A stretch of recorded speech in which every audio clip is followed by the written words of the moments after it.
Grande malbashane to na yadu jipa male garbani ya kara ebong babdu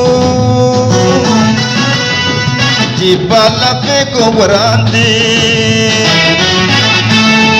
malbashane to na yadu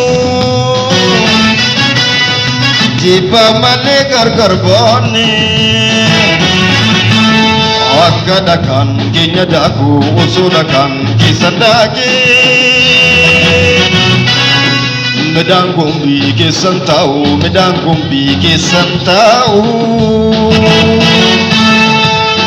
Akagarang kusiadi utugarang kisnayadi